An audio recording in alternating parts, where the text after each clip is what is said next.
kata wonton noodle soup dengan Hainan chicken rice. So kita review tengok macam mana. Jom. Okay guys, so dekat sini dia famous dengan nasi ayam and harga dia RM19. Dia ada dengan ni teh o ais limau, lemon lah.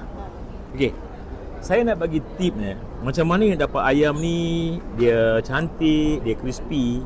So ayam ni kalau boleh fresh chicken, bukan frozen chicken. You gantung dia sampai dia agak kering, kemudian you boil dulu. You boil tu dia simmer, jangan api kuat.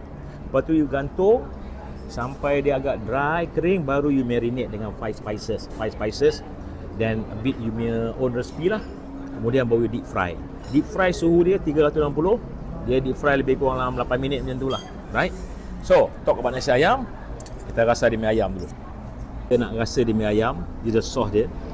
Tuang sauce dia. Letak kicap dia.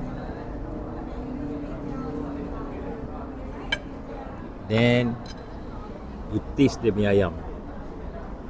Bismillahirrahmanirrahim.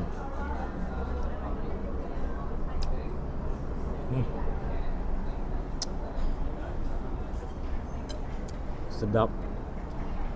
Rasa dia punya perapan dia, right?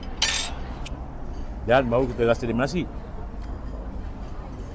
So nak buat nasi ayam ni, kalau resipi saya lah, resipi saya menggunakan margarin. Nak sedap lagi pakai lemak ayam, lengkuas, lengkuas pula halia dititik, bawang dititik, daun pandan and sedikit minyak.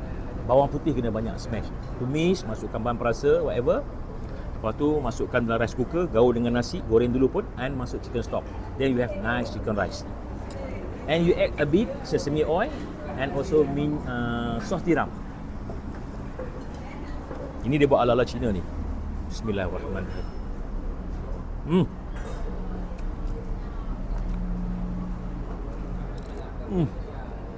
Sedap.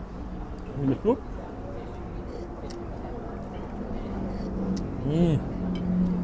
Guys, saya doakan owner of the restaurant diberkati Allah, dimurahkan rezeki. Saya pastikan all the staff masak dengan bismillah. Makanan bersih akan melahirkan insan mulia. Chef Sabri Labamba Chicago.